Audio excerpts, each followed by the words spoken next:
All right, there we go. Let's get our guys going here. Guys and gals. All righty. There we go. Welcome in, everybody. Welcome in. It is Thursday morning, the 15th of June. We're calling it January out here in Seattle right now because it's been so cold and dreary and wet. But welcome in. It is Thursday morning, and we're going to have a little bit of fun just riding solo today. It is Broncos for breakfast. I am Nick Kendell. Scott is busy picking up a friend from the airport and then has meetings today. So just going to be a quickie today, but you're going to be hanging out with me. Let's say hello to everybody coming in the chat. Thank you guys so much. And I'm going to be leaning on you guys a little bit more today, given, I'm going to be using you as the sounding board in the conversation. So make sure you have any questions or chats or anything, get them in. And also, shout out to the likes coming in right now. We got Bruce McGinnis and Dom Harmio. So shout out to both those guys. Dom especially, always appreciate Dom. Dom, you're a sweetheart. Love you, buddy. We got Jeremy Sean coming in saying, morning, boys. Parade day here in Denver. Good luck, everybody. Be safe. Hopefully there's no incidences, and hopefully everybody has a good, safe, clean time. Enjoy your beverages, everything like that, but have a great one. And congrats again to the Denver Nuggets. We got Kevin Gray coming in saying, morning, Broncos country. Nick and Scott, big Mile High salute. I'll take them both. The Denver Broncos for life, Mile High Huddle for life. How come we can't come in early live chat? I miss it. That would require me to be up even earlier than I am right now, and I'm with my wife being gone. I'm of both pets, so sleep and duties have been piled on a bit. So my time don't have as much time to make the chats even earlier, but hopefully we'll be getting back on that in the regular season. The morning shows typically we don't make them but half an hour before we go live. So I don't know. I guess you could ask Chad if he wants to make it the night before, but or maybe I could do it the night before. But news happens, so we'll see. But that's why. Been busy. Donald Willison coming in here. Good to see you, DWJ. Hope you're doing well. Appreciate you. Says, good morning, Nick and Scott, Broncos country. What's happening? Thanks for your work. Always enjoy your podcast. The only one I can catch live. That's why we have the morning show. A lot of times we thought, maybe the European market makes sense for Scott and I, but glad we can have some of you guys join us in the morning that couldn't otherwise. What's happening? Not too much. There was a fight in Broncos practice yesterday at mandatory minicamp. That's right. That's what's going on right now. Sounds like it was between the offensive line. Not allowed to say who, but some players in the offensive line got in a little bit of a skirmish, and we heard from Sean Payton and the coordinators yesterday. So not too much news going on. Oh, also we had, I guess the biggest thing coming out yesterday is Samaje Perine suffered a thumb injury. So I've heard no details on that to date. I'm sure that we'll hear something today, but that's something to keep an ear out for because the running back position, obviously, with Javonte Williams coming off of the multiple ligament tear in his left knee. I want to say it's the left knee. That running back room is a question mark. So if Perine's going to be out for a bit with a thumb injury, then the position becomes a little bit more dicey. Zach Powers coming in saying morning with a coffee. That is my sign, coffee sign there. Wet my whistle. Thank you. Shout out to Lion Coffee Company. Awesome. Thank you so much, Zach. Good to see you. Gatorade Gaming saying morning, guys and gals. Hope you're doing well. Zach Powers also says playing the 87 AFC Championship game, Broncos vs. Browns on TV last night. There are little dog bones all over the field, like sprinkles on a donut. Hopefully they weren't literal dog bones. That's kind of sad and gross, but yeah, that was a classic game. Is that the drive or is that the fumble? I don't remember which year is which. I was a little bit, that's a little bit before my time, guys. Jeremy says he recorded, excited to watch it again. I remember my dad pulling out the TV and setting it up in front of the family room, which at the time was a big deal. A lot of fun. Cool memories there, Jeremy. We also got our guy, I wanted to say hello to some more people coming in here. Chase Wellner saying, morning, y'all. I wonder when they'll put Zach Streif on the podium. I'd like to hear some of his thoughts.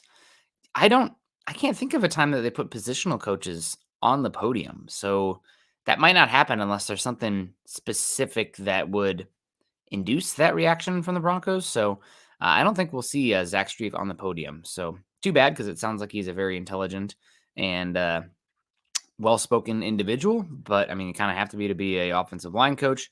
But yeah, I don't think we'll hear from him unless you get a like one-on-one or like a radio hit or something.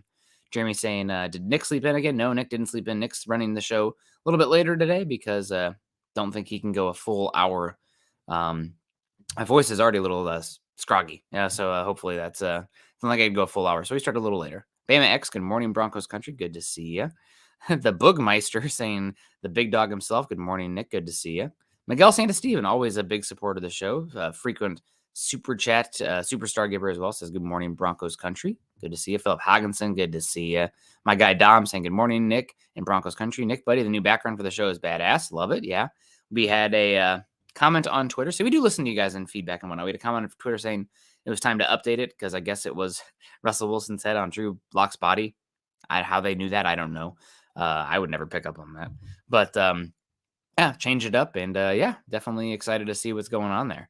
We got Robot of Doom saying, good morning, MHH. Wish I could gift a sub on Twitch for me turning 25. Well, happy birthday to Robot of Doom, everybody in the chat.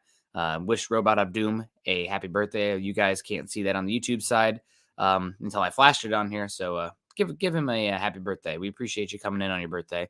Hope you're doing well. You got to let us know what you're doing, too. Achy Dragon saying, woohoo, go Nuggets. Exactly. Go Nuggets indeed. Keith Brugman. Very good morning, Nick. Michael Ronquillo in the house. Talk about the always the supportive Stargaver. Good morning. Eddie Vasquez in the house. Michael saying Facebook stars are not showing. Well, I'm the wrong guy to answer that for you. Scott's not here, so I guess we're going to make a wish Facebook stars today. I don't know. Hopefully they come through, but if not, we're stretching our legs today. It's a good one. It's just you being here is enough for me, Michael. We really appreciate that. Seriously, so much. Eddie Vasquez, morning, Nick. Thanks for always being here. Not always here, Eddie. I got a lot of summer plans as well. So not always here. And Ray Osborne says, get some coffee, Nick. I got coffee right here. I got 40 ounces. So I should be okay. But that does mean that I'm going to need to wet my whistle a little bit here. Gatorade Gaming coming in. He understood the assignment saying happy birthday, Doom. Thank you for the shout out there, Gatorade Gaming. And let's get into it. It's going to be a little bit of a shorter show today because of, well, we'll see. Unless you guys are killing it in the super chats and superstars, then we'll keep the show rolling. But we're going to talk a little bit about PFF ranking of the offensive lines across the league. And Zach and Jeremy clarifying they were a dog treat, like the dog treat bones. Okay, that makes more sense. Like dog bones, like the fact ones that like dogs chew on rather than the actual skeleton of a dog. I do need some coffee. Where's this comment here? Get more coffee, Nick. Duh. Okay, awesome. But offensive line. We're going to talk offensive line today.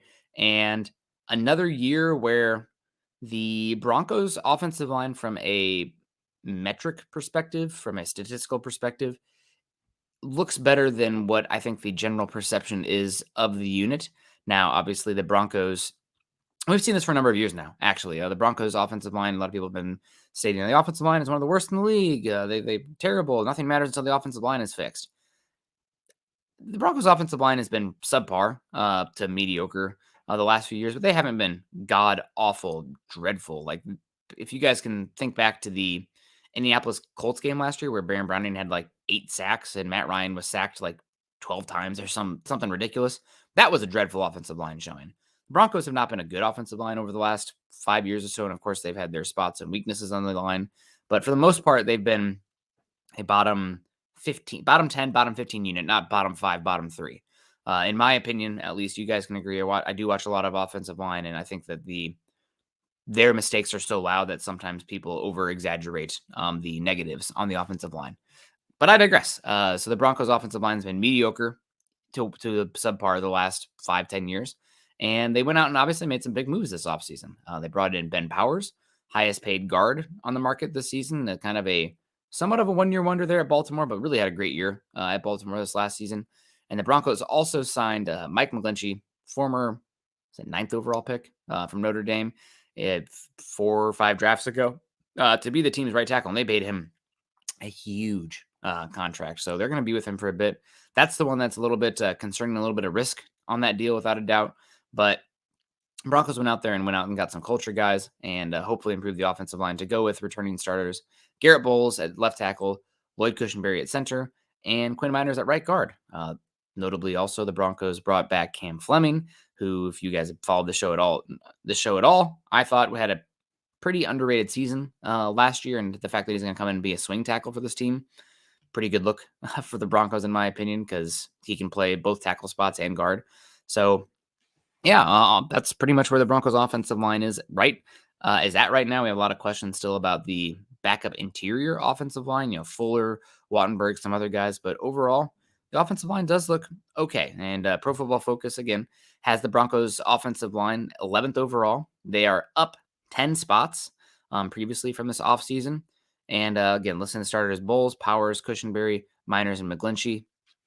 Pro Football Focus notes that the hiring of Sean Payton this offseason came with a clear focus on improving an offensive line that has never quite as bad as it looked an offensive line that was never quite as bad as it looked in 2022.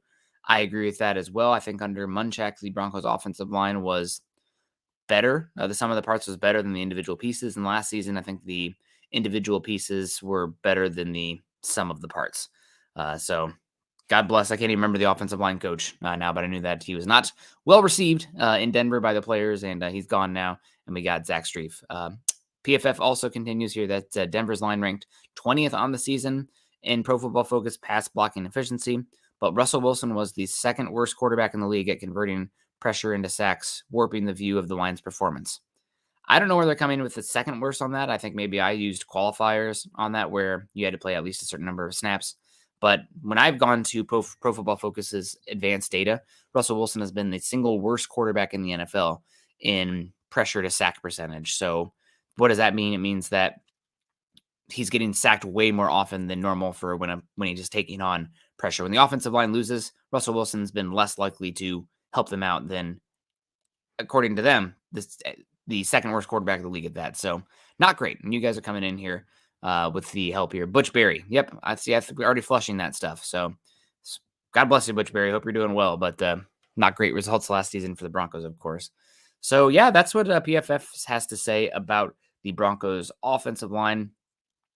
I agree with their take that Sean Payton coming in is looking to really build an identity that hopefully will translate to the Broncos long term. They've been very much a finesse team, I would say, for the most part over the last 5 to 7 years. And Sean Payton, we've heard him talk about it in press conferences. He likes big players, and the Broncos are obviously emphasizing being bigger, stronger, and just better up front on the offensive line. Ben Powers, a massive human being. Mike McGlinchey, also a massive human being.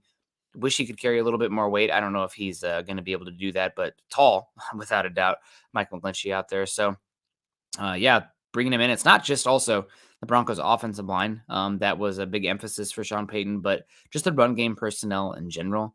You got Chris Manhertz, who the Broncos paid not big money to, but he's a very good blocking tight end, more of a classic Y kind of guy out there. So he's one that is worth keeping an eye on just to see how the snap distribution works out. The Broncos also paid for the position decent money for a fullback, Michael Burton from Kansas City. So will be extremely interesting to see his usage this season, if he's makes the team at all. I mean, we've heard about Greg Dulcich being more of the, what is they call it, the Joker position out of the backfield. Well, that's a kind of a fullback, H-back spot. So what does that mean for Michael Burton? We'll see. And overall, the Broncos offensive line should be better. What makes it as good as Pro Football Focus is projecting here as 11th overall? I have, obviously, besides health, because health is always the big kicker on that.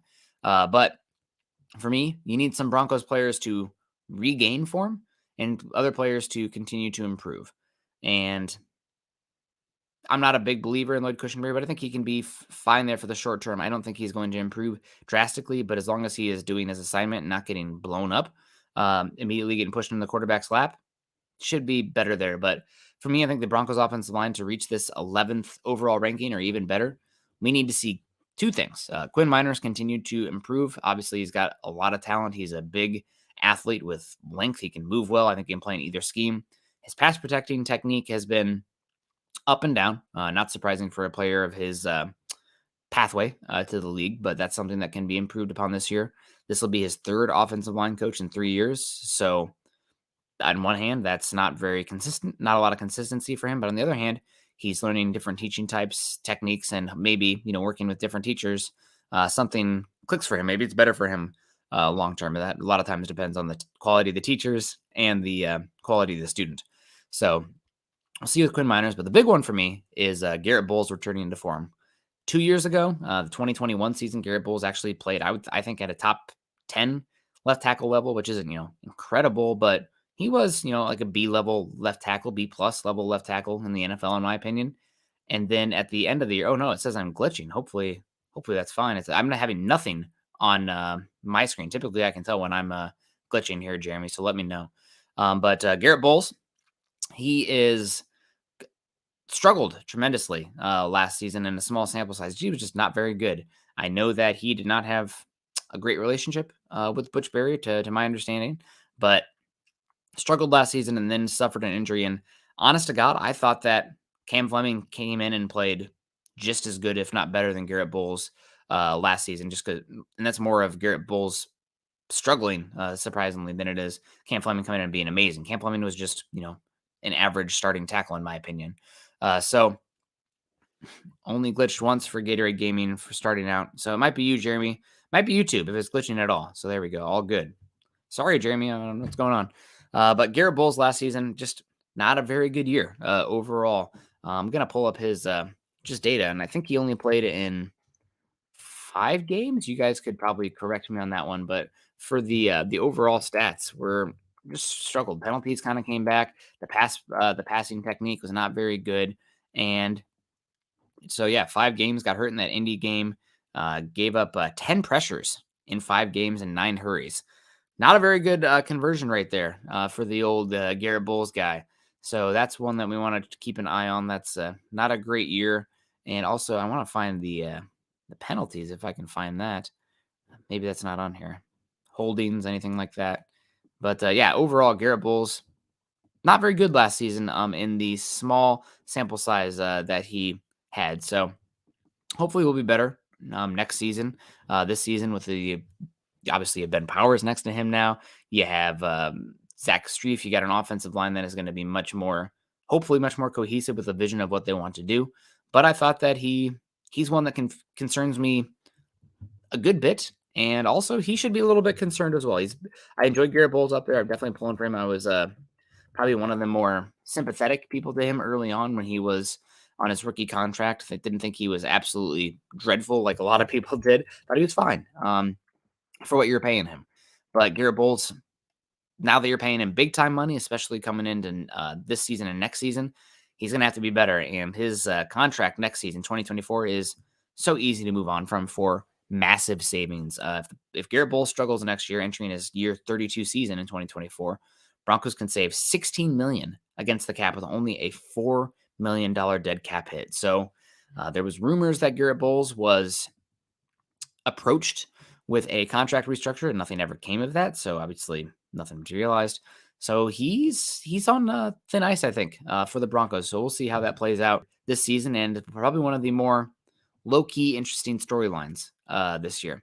So we got Troy Bauer coming in saying, "Hey Nick, are there any schemes that hide deficiencies of a center with good players around him?" I mean, what schemes can hide it depends on what the deficiencies are of the center, of course.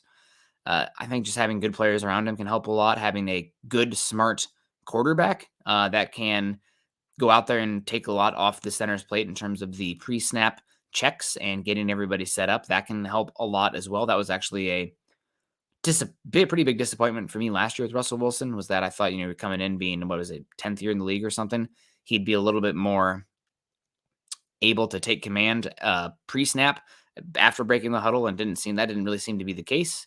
But we'll see what happens with Lloyd Cushenberry this season. Also, what schemes can help him? Quick pass game. If you can get the ball quick, if you can get rid of the ball quickly, you can protect your offensive line a lot.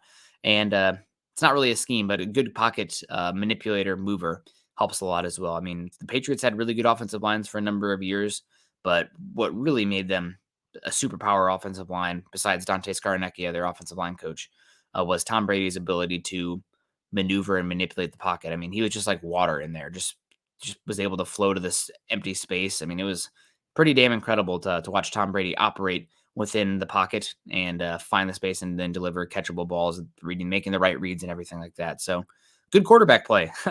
Probably is number one that can cover up anything. Schemes, though, quick pass, but that again comes back to the ability of the quarterback to do that. So we'll see. We got Michael Ronquillo coming in saying these are Facebook stars for Nick. Hell yeah, doing for Broncos for breakfast for Broncos country. Go Broncos and Buckham. Thank you so much, Michael. We appreciate that. Gatorade Gaming saying, what are our options to replace Bowles?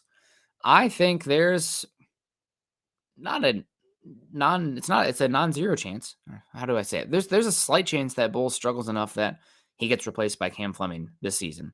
I think that's probably like, maybe a 5 to 10% chance beyond without injury, but that's pretty much the only option on the roster right now. In my opinion, maybe some undrafted guy comes out of nowhere and steps up and does that, but I'll need to see that to believe it.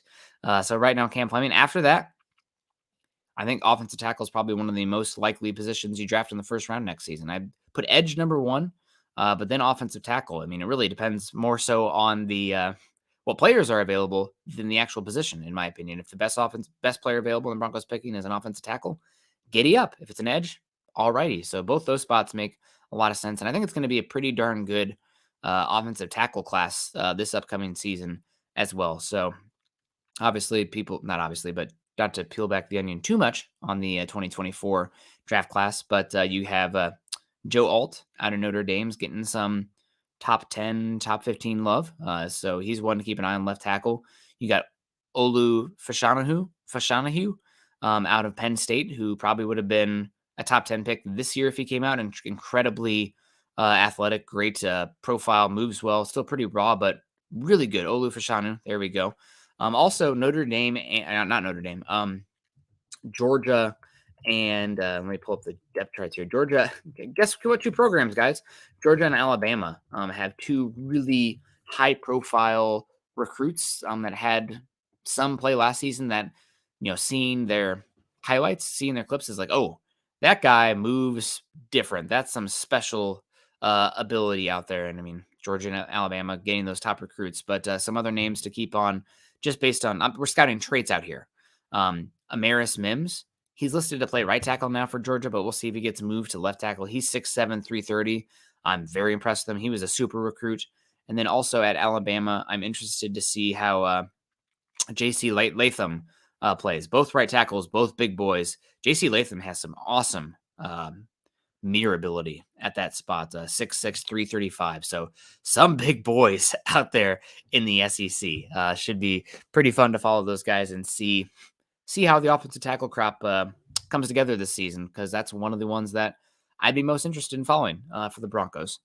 So talking a lot about those guys. We got John Klingbeil coming in saying, how do you give Facebook stars?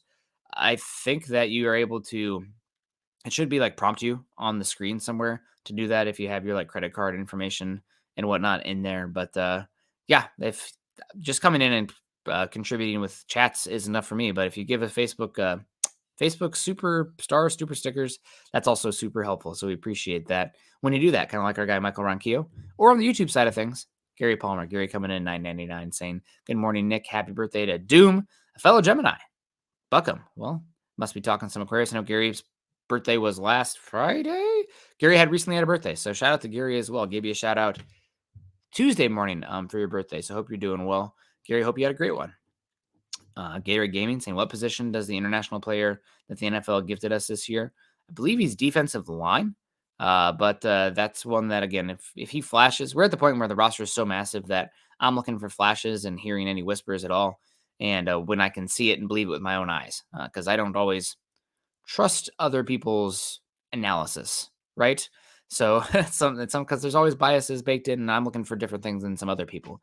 So I think he plays defensive line though, and heck, it'd be awesome if he makes it. We've seen the international pipeline really start to kick off for the NBA, right? All the freaking best players in the NBA these days are European, it seems like. So maybe we can start to get some European talent in the NFL as well. We'll take it where we can get it. Yeah, and Gatorade comes in. Happy belated birthday to the notorious GLP. We got EJ coming in saying, good morning, Nick. Good morning, Nick. Any chance the Broncos bring in Ben Jones at center? Also saw a question in here from the from Troy saying, AZ hosting Chase Rollier, shouldn't we be too? I'd be bringing in these centers for workouts and seeing if they're healthy and whatnot, because I am not a big believer in Lloyd Cushenberry, especially now that he only has 1 year left in his contract. You're not really banking on we still have years of control and he can improve because he's a young cost control player. This is the last year. This is bleep or get off the pot. So I'd bring him in, put his feet to the fire, and bring in some competition for him. But that doesn't seem to be the case right now. So we'll see what happens with that center spot. Maybe he improves. Maybe having a little bit more of a stout player next to him in Ben Powers and just an overall better offensive scheme and continuity will help him. But we will see. Excuse me. We got Cameron Wadman coming in here saying, morning. I think Alberto Cuevanam is going to shine. Yeah, Alberto, pretty much one of the big stories of Tuesday's day of camp. Made some big plays down the field, reportedly. And he's always had really interesting tools, being as big as he is, then able to run in a straight line as fast as he can.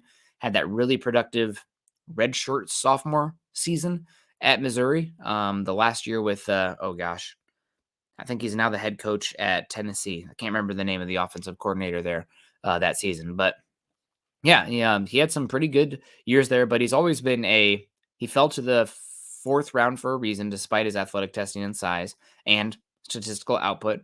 And he hasn't really latched on also for a reason. He's a limited player in terms of his overall usage. He just, for being as big as he is, I don't want to label him with the S word on him, but he's just not a really good physical blocker / player, which tips your hand when he's out there. But that being said, we've seen Sean Payton utilize a lot of different types of weapons, and he's like tight ends that can stretch the seam and do things vertically to create some space and hopefully try to create some explosive plays. And Alberto Cuevanam could do that in theory as a seam stretcher kind of guy. He's going to have to improve his ability in the consistent aspects of the games, the little things, whether he's lined up as an H-back or in line or even out in the slot.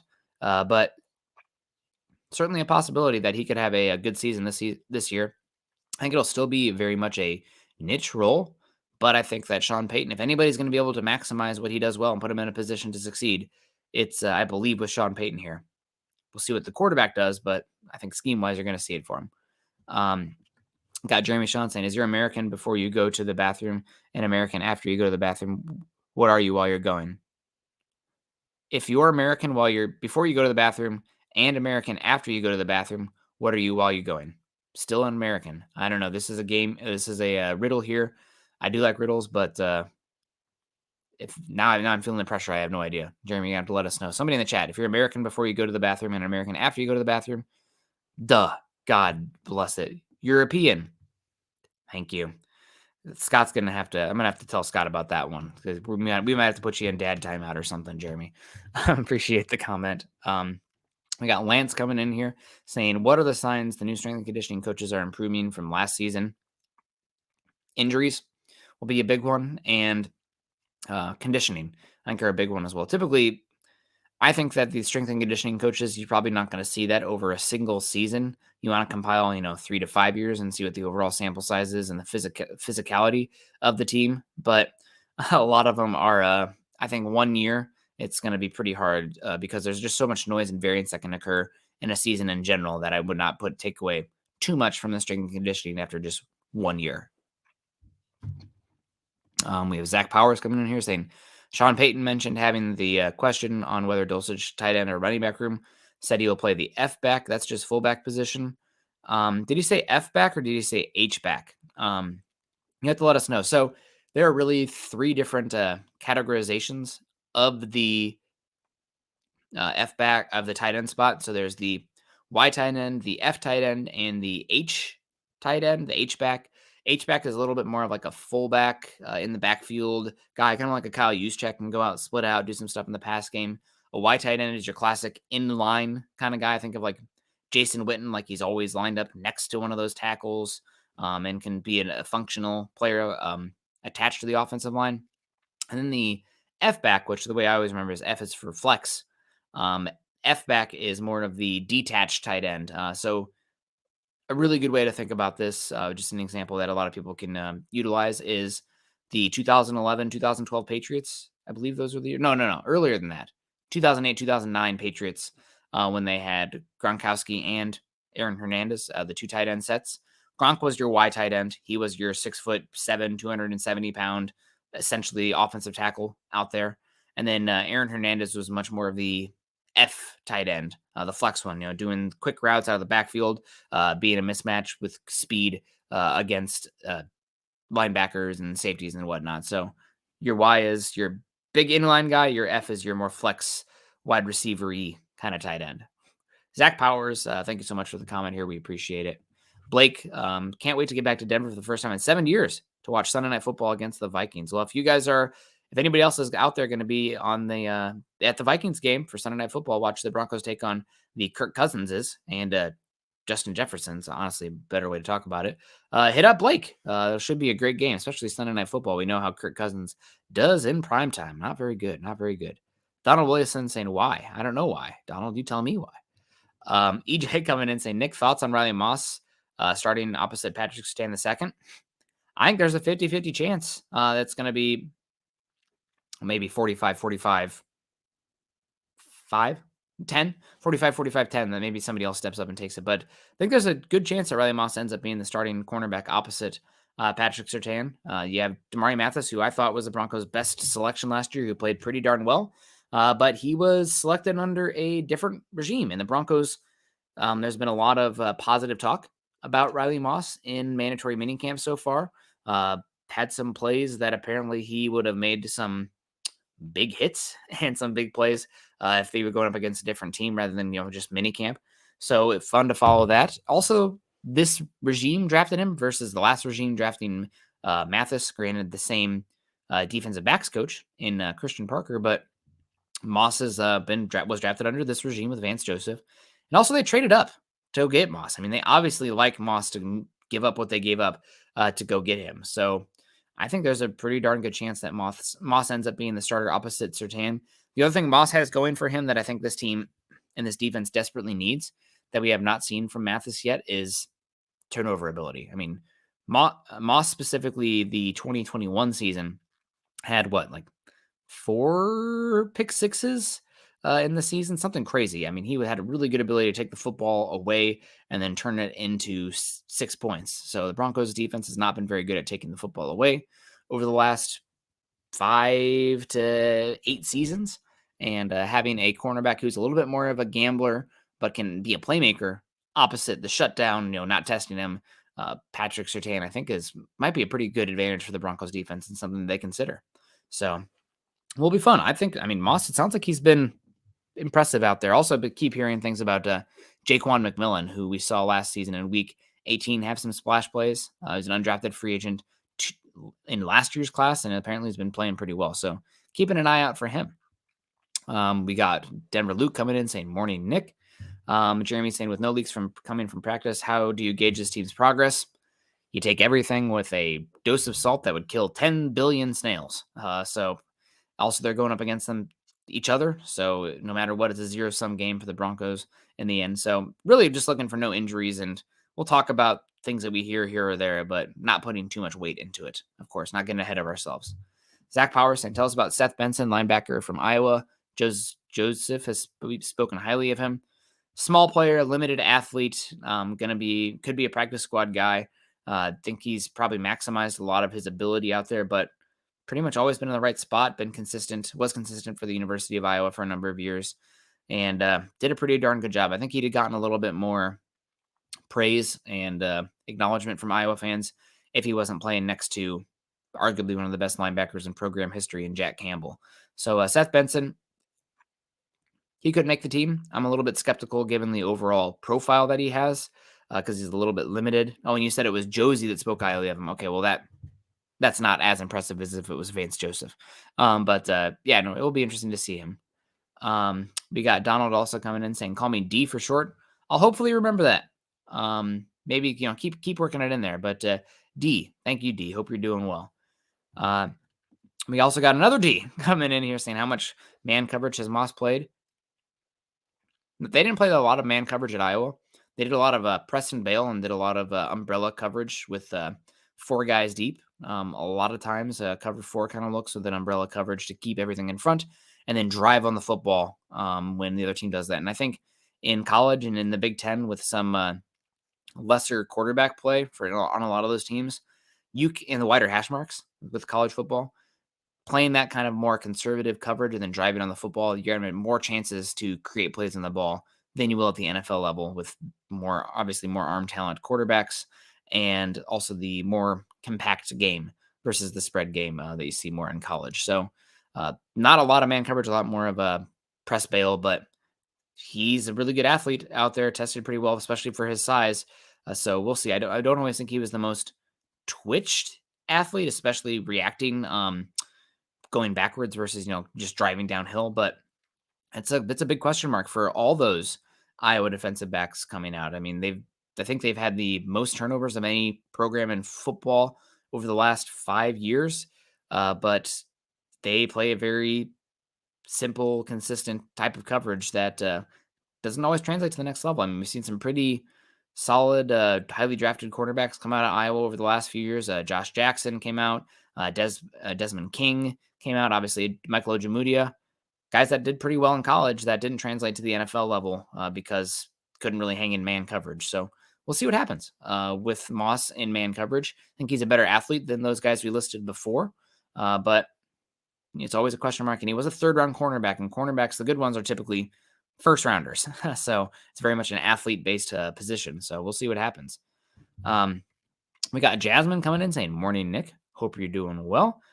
Jeremy also says, Seth Benson seems like a high floor, low ceiling kind of guy. He's a program guy, somebody you love in there for training camp. We're not going to do all the right things. Real question is, does he have enough juice to make a difference in special teams? Because that's going to be his route to making this roster. I don't know. Typically, I like a little bit more of those raw height, weight, speed guys. But if you do your job and you're smart in special teams, that can be enough, especially for some of those linebacker guys. So we got Nick. What are you doing with your 6 weeks until training camp? I am going to be hanging out with you guys. And I don't know. I'm doing a massive backpacking trip at the very end of July. So maybe I won't even be here for a lot of training camp. I'm doing 60 miles in the Sawtooth Mountains with some of my friends. And we're going to do a lot of fishing. I think we're going to hit up we're going to cross paths with 40 different lakes out there in southern Idaho. So a lot of backpacking and trout fishing. Hopefully going to catch some good sized alpine lake trout. So that's what I'm doing. I'm prepping for that and taking care of the pets right now. Zach Power saying, "You don't think we'll be playing a ton more man coverage this year, do you? Should be similar last year." I think we're going to run similar overall man and zone. I will be curious to see if we stick in that. So we went from a very cover 6 heavy defense, some cover 4, but mostly cover 6 heavy defense under Vic Fangio to last season. We played a lot of cover 6 in base packages, but then in sub packages, Broncos were one of the most blitz happy teams in the NFL. And they played a lot of cover 1 and cover 3 in your more aggressive attacking fronts. So will be interesting to see how the Broncos work under Vance Joseph. They said they want to run a similar defense to what they had under Giro Evero, but I don't know. I think, and maybe some of that change in the cover 1 and cover 3 has as much to do with the Broncos losing true ball winners on the defensive line. Guys you can just line up and hunt and doesn't matter. You don't really need to scheme them up, while also having a true ball winner on the back end in Patrick Surtain. So should be, I'm really curious to see what they do schematically on the defensive side of the ball this season. I do expect them to be aggressive up front, but how do all the pieces come together? What type of coverages they're going to rely on? Going to be fascinating to see how it plays out. Also, we got Donald D. Got it that time coming in saying, "What do you think about Chris Allen? Chance he can be in the rotation." Chance that Chris Allen can make the roster. I've heard he's had some good moments here and there. I think it's probably most likely he makes it as a defensive practice squad guy, but certainly a possibility that he can make it. Also, I've heard some good things about Jonathan Cooper. He's been playing really well. We'll need him to step up with Baron Browning out now, being that third guy, maybe even playing more so in base to be a little bit more of a coverage player than Frank Clark. Also been hearing some good things about Marcus Haynes early on. Undrafted free agent from Old Dominion, 6'4", 240, 250 pounds. He's been out there doing some things as well. So will be interesting to follow those guys. Again, just purely hearsay on talking about those guys. So hoping that once preseason comes around, we can really get in training camp, we can really get an idea on some of these guys. And let's talk about really getting an idea. Guys, we're at 40 minutes already. I said I was going to go 20 to 30, and here we are. So unless there are any super chats coming in, it's already 7:30 my time. So we're going to get on out of here before my voice completely leaves me. As you can tell, it's starting to get a little bit more raspy. So appreciate you guys coming in and hanging out today. Obviously, shout out to Scotty. Let me know yesterday that this is going to, he wouldn't be here today. So he'll be back again next Tuesday. Gatorade Gaming coming in saying, "Do you think the Broncos will trade for Danielle Hunter?" I do not think the Broncos will trade for Danielle Hunter after they brought in Frank Clark. I think that was their move at the edge spot, unless something happens to Randy Gregory. But I don't know how much more money they have to allocate and also trade capital to bring in somebody like a Danielle Hunter if he is available a year from now, we might have that conversation again. But right now, I think you're probably set where you are at that spot. So, guys, that's going to have to do it. Make sure you're following me on Twitter at Nick Kendell MHH. Also, follow me at Mile High Huddle and, of course, at BFB Pod. Make sure you join us on Facebook, facebook.com/Mile High Huddle, and facebook.com/Mile High Huddle Pod. And as the ticker says here underneath, please subscribe to the show, Mile High Huddle, like the channel, and share it on your social media platforms. We always do appreciate that, and appreciate Jeremy coming in and saying thanks for pushing through, Nick. I was going to come and hang out with you guys regardless, but you guys were doing good with the comments and questions in the chat, so we appreciate that. And Michael Ronquillo saying, great show today, Nick, on Broncos for breakfast. Go Broncos and buck 'em. Thank you guys so much. Hopefully PFF ends up being right about the Broncos having a top 11 offensive line. Some questions on that unit, of course. I do have concerns about the depth on the interior, but Broncos have made a commitment to improve the offensive line this season. Not going to be totally improved in 1 year, but God, this year should have been a step forward. Maybe next year be the second part of that process. We'll see how it all comes together. Question marks, Cushenberry, Miners, Bowles. Is Mike McGlinchey live up the contract? Ben Powers is the one I probably have the least amount of questions on, but going to be fascinating to follow. This is an offensive line that hopefully can lead the unit this season. It's going to be interesting to follow. So got Gatorade Gaming coming in saying, good pod today, Nick. Take care. Kevin Gray saying, great show today. As always, Nick, thank you so much. You're the man from Zach Powers. And Jeremy Sean saying, have a great day, everyone. Stay safe out there. Absolutely. I'm going to get on out of here. Stay safe out there. Continue to choose kindness and compassion. I know that in the world, the political landscape, super isolation with social media and the internet and everything like that. Everybody's people out there. People are scared, concerned. They all think they know what's best. But if you choose every single day to, how is my reaction to this person exemplifying kindness, compassion, caring? Am I listening? I think that, God, we could just be such a better place. Not going to solve all the world's problems, but it can do a lot to just make the world a better place. I think we all do want the same thing for the most part. So, like I say, choose kindness and compassion, and have a great weekend. Go Broncos.